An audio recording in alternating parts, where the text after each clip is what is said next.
Dear audience, we are talking to Dr. Prasad Kaipa. He's an executive coach, and he has written so many books and a lot of public speaking, and he brings spirituality, business and technology together, and in terms of some of the leadership perspectives and thought process, and how one can apply some of these principles into, as he says, the business smartness as well as the functional smartness. So I will provide some details about his website and other information where you can read more about his books. Thank you. This is Sri Srinivasa presenting this on behalf of itsdiff as a production, just to serve the community. In your book, where you say from smart to wise, yeah, there must be a lot of guiding principles that you recommended, how one can kind of deal with situations, and how we can get from better to best, etc. But the first question is, how to be smart itself is the first step that we got to figure out. Right. Then the question of how from smart to being wise. Obviously this is the smart decade, right? You talk about smartphones, smart homes, smart televisions, everything smart sells. And we are always given an advice. We need to be smart about making decisions, whether it is investing, whether it is about buying, whether it's about making a right job. I'm beginning to think, especially being in the COVID virus situation that we are in, and where this scenario has made everything that we know, everything that we live by has become topsy-turvy. Like, for example, Facebook and Google are saying very few people need to come to work. And the large Tata consulting company says only 25% of the people out of their 500,000 need to be in workplace. Rest of them can work from home. So that means in this kind of a scenario with a virus, everything we assumed that works or that doesn't work has gone topsy-turvy. Mm. So what we consider smart may not be wise. And what do I mean by that? The smartness is always about how do I get ahead of other people. Mm-hmm. So the usage of intelligence that I have, the pattern recognition capacity that I have for benefiting me and whom I want to be on my side. So that's why we give stock tips. Oh, this stock is going to go up. Hey, have you bought some? We let everybody else on our WhatsApp group know that if we find some hot tip about like a airline fare or a stock or something else, a good deal. Great opportunity to get in, great opportunity to, buy it low and sell high later. Okay. Exactly. See, this is all called smart. What I found is there are two kinds of smarts if I dig deeper. One, I call it as a functional smart. One, I call business smart. What do I mean by that? As I mentioned, I had a great opportunity to interview extraordinary leaders all around the world. And I found out even Nobel laureates, some of them are so much in their domain, they don't want to think anything outside of their domain. One, gentleman, cell biology, Nobel Prize he has got. If I try to ask him anything beyond the cell biology, well, I don't know about that. Well, I have no clue about it. Can you predict? Can you think? No. I'm trained to think in cell biology. I will think in cell biology. They breathe all the time. They breathe all the time. That is extraordinary humility, focus, and attention in the area of his expertise. And he's fully aware and humble enough to say, I don't know anything in that area. Mm-hmm. But if that person were to be asked, hey, you have a lot of patents, you are a Nobel Prize winner in cell biology. Now there is a virus, that we can look at based on what you have done. I know you have not worked in this COVID situation, but what you have done in the East or what you have done in some other, molecule, can you bring it in here? Will this person have the breadth of focus and the risk-taking capacity and the willingness to take underlying principles from what he has learned and apply them to a completely new scenario that he has not learned? That I call it as a business smart. So especially living in Silicon Valley, there are many entrepreneurs who go to Stanford meetings or meetups on nanotechnology, meetups on artificial intelligence, and they are successful entrepreneurs in some other area. But when they hear new opportunities from venture capitalists or from Stanford or Santa Clara or somewhere else, they say, you know what, I'm going to start a company in AI. What do you know about the company? I don't, but I found two guys, one from Google, one from Stanford. These guys are experts in that, but I'm going to start the company. What do you contribute? I contribute connections to venture capitalists. I know how to weave their technology and their product knowledge to create something that appeals to the customers, that will allow me to raise funds, that will allow me to create a focused company that will become very successful. I know that this is going to be a billion-dollar company for sure. So what it means is they may not have the depth of knowledge, but they have the breadth of understanding. With the breadth of understanding, bringing the depth of knowledge from the functional smart people together, they create a wise organization that has a very high chance of success. So what I find is the business smartness is on one end of the spectrum. Functional smartness is on another end of the spectrum. Business smart guy is very risk-taking. Functional smart guy is very much afraid of taking risks and he wants to go back. Business smart guy is a visionary and thinks about what can be done. Functional smart guy looks at what has been done and whether it is traditional, whether it is appreciated by his peer group. So like that, there are lots of differences in the smartness. So I call it a smartness spectrum. We all stay on the smartness spectrum, either on the functional side or on the business side. What I found is, it is amazing that such kinds of spectrum, smartness spectrum, you could connect it in philosophical perspective. Like in Bhagavad Gita, you talk about gunas. Gunas means moods or tendencies that people have got. There is something called a tamasic tendency. There is something called a rajasic tendency. Obviously, when you go to Vivek Chudamani or when you go to Bhagavad Gita, these tamasic and rajasic and sattvic are only perceived from the perspective of what is called paramarthika. That means in the spiritual sense. So they say, let go of your tamasic because you will never get anywhere with the tamasic attitude. Tamasic is bad. Tamasic doesn't wake up. Tamasic is late. Rajasic is arrogant. Rajasic is only about himself. Go-getter. Right, go-getter.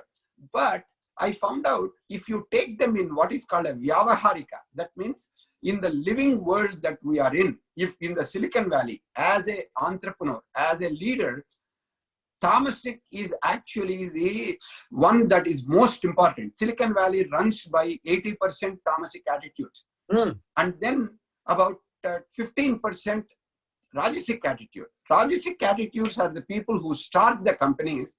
Tamasic attitude are the people who focus on cost, quality, customer experience, delivery, and then safety, and get the stuff done. Tamasic means you need that to go to sleep every night. Otherwise, your mind will come up with so many ideas. If tamasic doesn't come, you will never be able to go to sleep. Yeah, it's like the operational mindset and operational excellence. The person who just takes that idea and go to market strategy, the commercialization opportunities and everything, and he's the one who takes care of how the customer is satisfied, what are all the feedback from the customer, what is the trending, what's new, what's the competitive space, and things like that. So very brilliantly said. Thank you so much. Thank you. Yeah, so that means like what you are saying, competitive space, customer, is this product sellable? What features need to go in this version? What features need to go in some other version? All this, you call it as a functional smart. That is a rajasic characteristic, because he is always thinking about, or she is always thinking about what the market will accept, what the customer will accept, because it is all future oriented. Correct. Whereas the product designer or a product engineer or a person in R&D is always looking at, right here. Can I deliver this? Exactly. Have you given me, hey, you have given me too much on my plate. What can you take off? What features can I take off? Is a scope control and minimal viable product, and I want to make sure I deliver a quality product. That's the pretty much goal. Okay. Correct. So without that kind of a focus, quality, delivery, customer satisfaction, cost, these are all what we call operational excellence and tactical decision making. Without that, obviously, a company will not be successful. Right. That is what we need 80% of the time. That I call functional smart. Sales, marketing, joint ventures, innovation. Is it organic innovation? Is it inorganic innovation? Right. Can I make it within my company and get all the patents and lock up R&D, research and development too. Yeah. Mm-hmm. Yeah. Right. Yeah. Or should I go quickly acquire 2-3 competitors so that I can go ahead very quickly when there is a momentum in the marketplace? I need to be able to do all that is Rajasic. Yeah, there's a globalization, the venture partnership, the affiliations, and then the networking. You know, you need to bring a lot of companies and then, expand your product horizon. Yeah. Mm-hmm. Yeah. So that is business smartness. Other is functional smartness. But there are times when you are a CEO, you need to know when to invest in operational excellence and when to go for business smartness.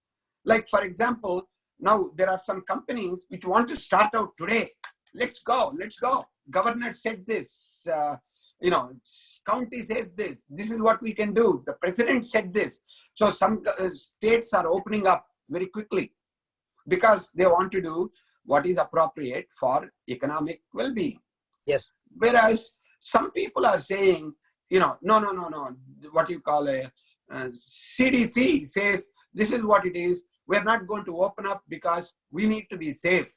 We need to make sure. How can you estimate the human cost and compare it with the economic delivery? So this exact situation, what we are facing in COVID, safety relatedness is tamasic, but that will save lives. Economic dependence and focus on economy is Rajasic. That's what gets us the revenues and reduces the unemployment and increases the what you might call a buying in the marketplace. Right. But you see, you cannot put one against the other. You need to be able to be a wise person to balance both of them. Which ones in the first phase you can open up? Which ones and when do you go back? Even if you have opened up, if the cases are increasing, if the deaths are increasing, you may have to revert back and saying, sorry guys, I prematurely opened up and I need to go back. So, but if you are worried about what people think, oh, this guy is flip-flopping, this guy says today it is open, tomorrow it is closed. If he is worried about how people think about him, he's not going to be a wise leader at all. That's true. He's going to be focused only on what he wants and how he wants, and he will get into a lot of trouble in the longer term. So the wiseness, the wisdom as I'm defining is knowing based on the context, when to focus on business smartness, when to focus on functional smartness, and having a purpose, like I call it a noble purpose, has to be a guiding principle. Not a vision, not an operational excellence, but purpose. Why am I doing what I'm doing? Then you can decide what, and then you can look at how. So why, what, and how are the 3 dimensions of functional smartness, business smartness, and wisdom. So that is what the book is about. I interviewed like 35 CEOs and I took the principles. There is even an assessment. You can go to 6capabilities.com and do your own assessment. Am I a functional smart guy, business smart guy? And then we identified 6 principles, because you are not always a business smart or you are not always functional smart. You are not all in one box. In some areas you are one, in some other areas you are another. So I identified 6 areas. You can think about like a project to be broken down into 6 areas. So I broke down 6 things I call like a, different areas. If you want, I can get into it, but right now, No. let me Please, say please there are go 6 ahead. cases. High Okay, level, go ahead. yeah, you can do it. Yeah. Sure.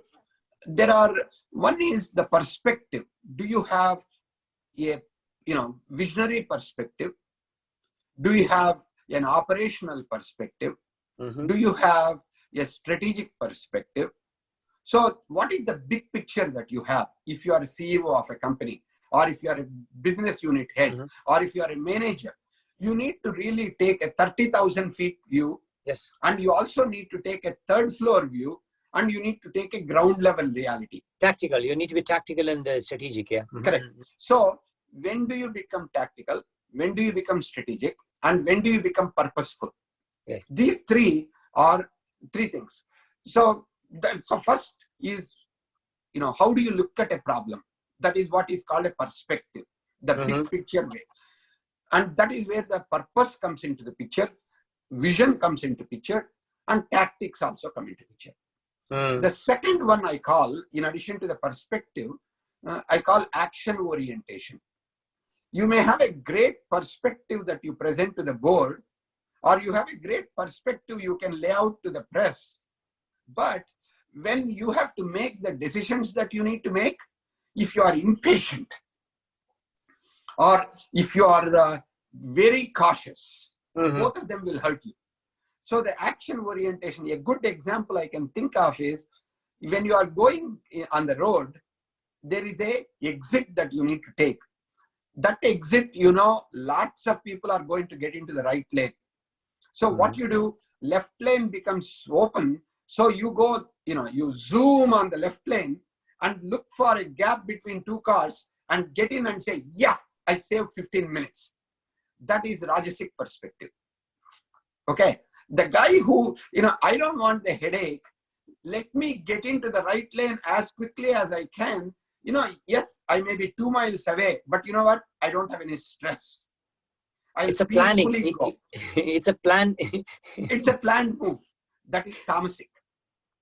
But there is time for you to reduce the stress, and there is time for you to cut in. Yes. And that is what is called action orientation. This has nothing to do with perspective, but this is to take the action when you are on the road. It's like understanding the context, understanding the urgency, evaluating the risk and the time that you have got. A lot of things in play right now. So you need to know which lever to pull. Okay. Right. So it is like the perspective and action orientation are like political promises you make when you are getting elected, and the delivery that you do once you are elected. Once you are elected, you have action orientation. Before you are elected, you have promises that you make. So the perspective and action orientation, these are 2. The third one is what I call role clarity. For example, there is time, in a workplace, I am a CEO, or I am a vice president. I have a certain role, or I am a doctor, or I am an engineer, I am a teacher. I have a certain role to play. There, I have a fiduciary responsibility, or operational, or people responsibility. But when I come home, if I'm a doctor, I expect my children to call me doctor, and my wife to give me the respect that I'm a famous cardiologist, I save lives, and you treat me like this. If I complain to my spouse, it doesn't work. Because in home, you are not a doctor, you are not an engineer, you are not a teacher, but you are a father, or you are a mother, or you are a wife. So if I forget, and if I carry my PhD with me to a non-profit scenario, if I say, this is Prasad Kaipa PhD, you need to respect me for the kind of work that I have done, it doesn't work. So role clarity means, do I have my ego properly, humbled? Checked. Do I know what am I doing, where, and in what context, what is appropriate? So then I can develop leaders, other people, by either being in front of them if they are afraid, or behind them. If they are moving forward, I just need to guide them. Or sometimes I need to get away and let them lead all by themselves. That's what I call leading from the front or leading from the back, or getting out of the way so that they can lead themselves. These are three ways in which the role clarity becomes very clear. And these three, perspective, action orientation, and role clarity, these are essential for any kind of a leadership. For the project to take off really quickly, we need to have all the three. We need to know whom to assign what kind of roles, when to move quickly or when to take your own time, competitive assessment, when to introduce a product. You need to be able to be thoughtful about it, and also have a big picture perspective on market and competition and all of that. So these three are extremely essential to start the project. Very Then nice. I have three more. Once you get the project going, decision logic. See, most these days with the AI, with the nanotechnology, deep learning, machine learning, we are actually making decisions completely based on data. Data, that's right. Analytical data. Yes. Data models, analytical models. Yes. But you recognize algorithms. There are times when you may have to put the data models aside. Like, for example, CDC and COVID-19, when the University of Washington, when they project 75,000 more people could be dead in the United States, obviously that can give a lot of fodder for the brains of governors to say, hey, am I going to follow these guidelines or the model from Washington CDC guidelines regarding economic, what you might call situation that I'm in. So sometimes I may have to go by instinct. Sometimes I have to go by emotion. If there are a lot of protests in my state, if there are lots of people who are coming and saying, hey, we will take care of it, open some of them and give us the responsibility.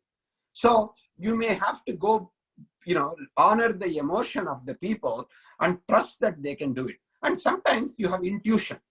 So emotion, intuition, and instinct, in addition to logic, these are some things you may have to pay attention to as a wise leader. You cannot just go by one or the other.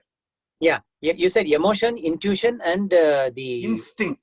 Instinct, yes. In See, fact, most times, one thing is, if I may interrupt, this is one thing called, in data analytics, we learned about the true predictors. What are the true predictors, which are the contributing factors? So if your feature set is not complete, and you accidentally removed certain feature set as considered as not so important, your algorithm is not going to have this, and your train, test, validate, and get out to the model. As they say, the log loss is going to be totally different than the extraordinary unexpected output. Exactly. Not something which is true. So you're right. So you have to rely on data, do your analysis, train, test, validate, and do the model. But at the same time, there's also some human factor, which is the sensitivity analysis also, right? The emotional, the instinct, and the other factors. Yes. And I would also say, what is the hypothesis? What are the beginning assumptions that you have? If you have made a wrong assumption to begin with, if you collect big data, that will take you completely off course. That's true. So what we don't really talk about is what assumptions and the framework based on which this big data model has been created. So you have to validate your hypothesis in first place and check the p-value as right. And if the hypothesis changes, then you have to be able to make the changes to the big data. Otherwise, you will get into a big problem, right? Like right now, same thing in COVID models, people are recognizing, hey, you said 60,000 people in the beginning. Now you are saying 130,000 people. He says, we didn't know that the COVID virus has started 2 months before that. There were more deaths that were there in the California or somewhere else. When you begin to recognize this virus has already been there, we need to change the assumptions. Okay. So the model changes. So suddenly the number of deaths become a lot more. That means it has already been percolating, So we have to do that. So that part of it doesn't come about in the existing technology models. When we go to, machine learning, when we go to data modeling, and when we do big data, the intelligence that is required to re-examine the fundamental assumptions and the p-values and various other p-factors and other things which we need to take into account, are we questioning enough to make sure that the modeling that we are doing is aligned with the changing conditions in the real scenario? So basically validating the assumptions and validating your hypothesis constantly as new data comes in. Maybe you might have to expand to get some more data come into the picture. Yeah, okay. Very nice. So that is the decision logic. Then I talk about, if decision logic is about starting a project, once you got a project going, in the middle of it, let us say you already are 60% into the project, but you find that customers are losing interest and they have moved on. Like in Tesla, Model S is the one that got everybody going. Mm-hmm. Now more number of people are buying Model 3 and of course Model Y. Unless you redesign the Model S and you redesign the Model X, those are the big money makers. But if you have not changed the model at all significantly for 6 years, 5 years, if they're there, obviously people will buy only the lower end models. So you will lose a large amount of stuff which needs to be done. So that means either are you going to drop off your Model X and Model S in Tesla just because people are buying low-end models, or you figure out a way to repackage them and make them re-available in such a way that it works. That depends on various things. That's what I call fortitude. If there is a higher purpose, these Model S and Model X can serve, that the Model Y and the Model 3 cannot serve, then you go through the process of redesigning, remodeling, introducing the product at the high cost, and then still it will work. If not, you drop them and then you move on. Yeah, that's a constant reading of the customer and get to know their satisfaction and see what they want and treat them as elite customers. And also a good example, since you mentioned Tesla, about the range anxiety that was taken away with extended range. And, so that's a good thing. So you need to understand what's happening around and 1 year all the time with the field to know what's happening, and then take that information back into the R&D to innovate continuously and expand the capacity and come up with some new features. So it's a cycle. You're right. Yeah. So those are some things that become extremely meaningful. So that one, I call it a fortitude. Fortitude means, do you do a sunk cost analysis?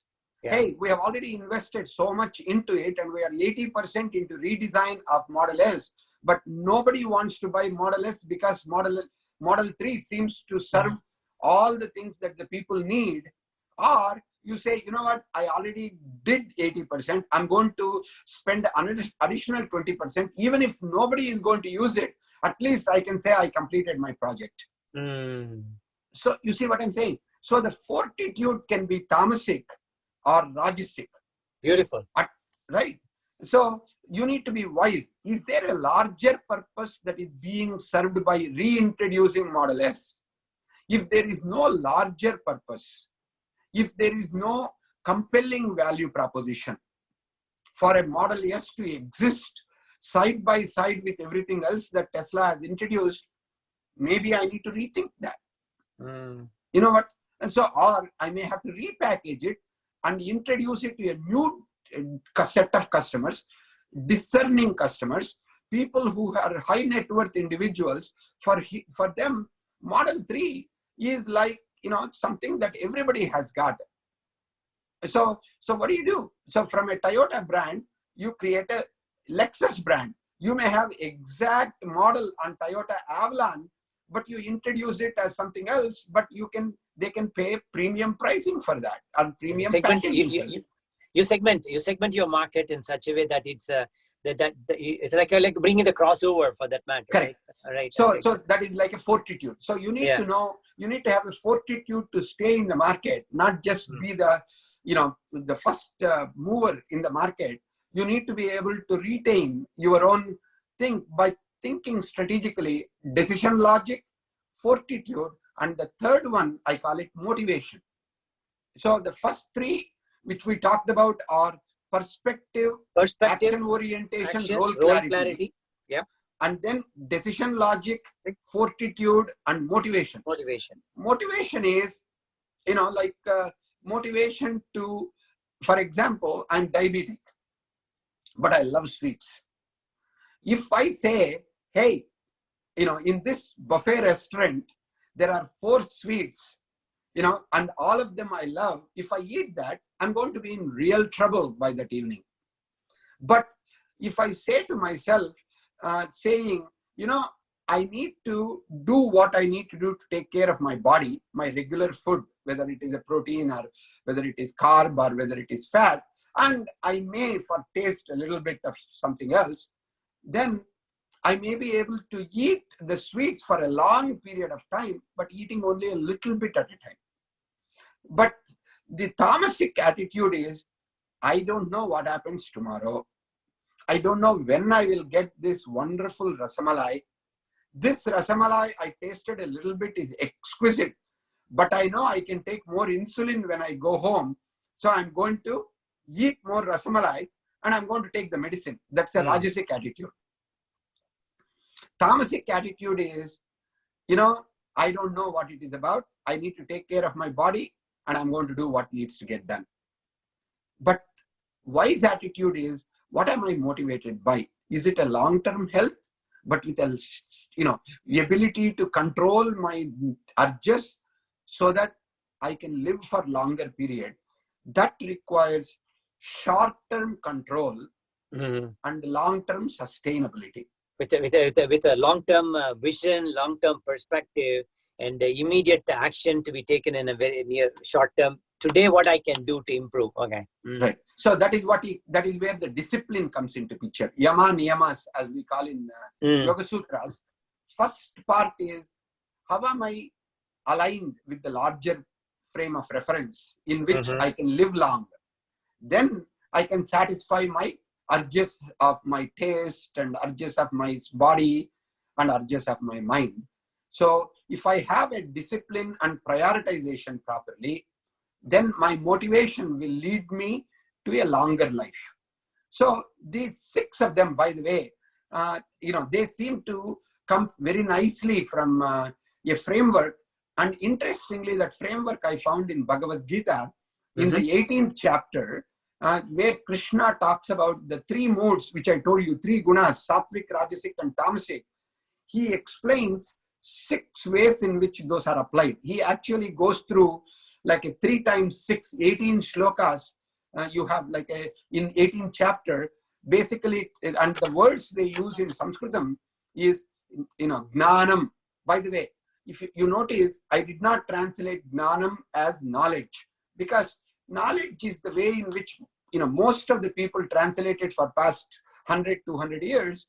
But when we are in the knowledge age in the Silicon Valley, especially when we are talking about artificial intelligence, data models, information and knowledge models, I found that knowledge we talk about in Silicon Valley is very different from Gnanam.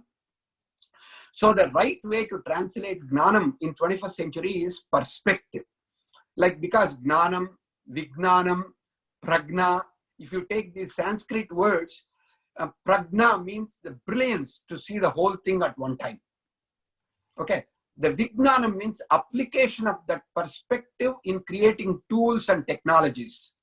So when I looked at it, then I found knowledge is a wrong way to translate. So I translated Gnanam as perspective. Then second one is karma.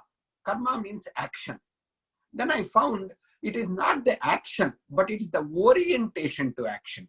How am I driven? Am I a guy who will cut across 4 cars and jump into the line, or am I a guy who just joins at the end and slowly go with the crowd? So my karma is always based on how am I thinking about that. So I called it action orientation.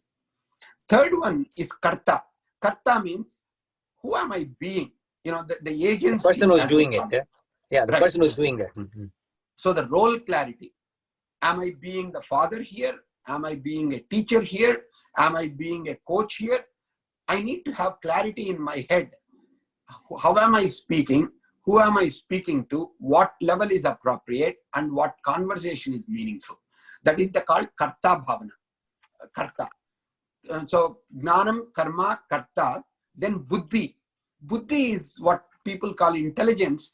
But in this case, I called it a decision logic. Because buddhi is the one that you use to make decisions. And the logic by which you make decisions is what I called it buddhi. Then buddhi, dhruti.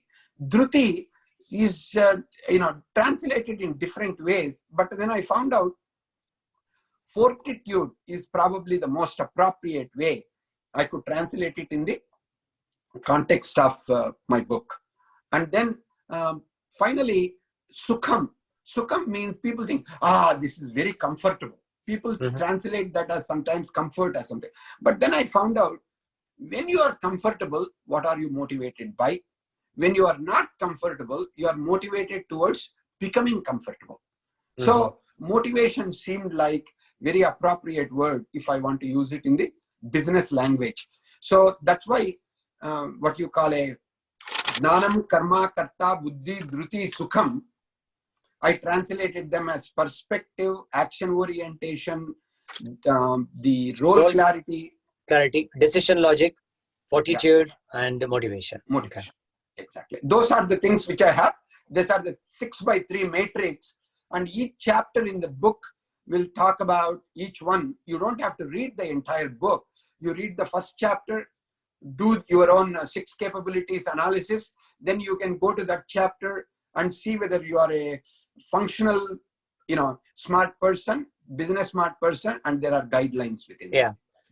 Fantastic review and great examples from our age-old scriptures and stuff that you are able to relate it so well. Thank you, Dr. Prasad Kaipa ji, on that. I remember on the business smartness that you mentioned, and the functional smartness, like the dog food example or analogy they'll say, which is like, do you have a better dog food that is available? And is there a dog that can eat that food? And then will the dog pay for it? Right? Those are the 3 things that the investors generally look for. I was taking a training course and I learned that there's a very interesting thing because they look for, hey, I'm going to take a risk and put some money into your organization. So I better get some great return. I know there is some risk. I know you may not be successful immediately, but there is going to be, I wanted to see the long-term perspective of this thing. And then related to, are you action-oriented? Do you really have a strategy? Do you have a role clarity? Because you have to be excel in operations, right? And how do you take your decisions and your motivation? What are you motivated? And then it's so beautiful. I think that comes to my mind, Dr. Prasad here. So excellent, nice. Excellent. You are a person who applies it very nicely and immediately. So yeah, you can call this as a decision framework, or you can call it a project management framework. Any project you take, you can look at these 6 and figure out a way one after another you can put it together. Yeah. And in fact, the age-old, more than 2,000 years ago, in Tirukkural, in Tamil, they say about you have to really find out a person whether he's capable of doing it. He has got the right skills to do it. He has got the right mindset, right attitude, right nuance or application of the logic. And then you get him into that project. So that's what they say. That it is said in just like 7 words in 2 lines, couplets they say in Tirukkural, and that's what reminds me. And then very nicely you mentioned about the power of some of the things that we have. So very nice, Prasad ji. And I think I have got a couple of more topics, but I know we are running short on time. If you're okay, we'll just continue. Otherwise, I'll set up another session for us to continue with a couple of more questions.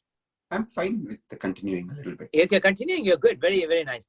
So my next question to you, Dr. Prasad Kaipa, is igniting the genius within. Could you please unpack this for us? Sure.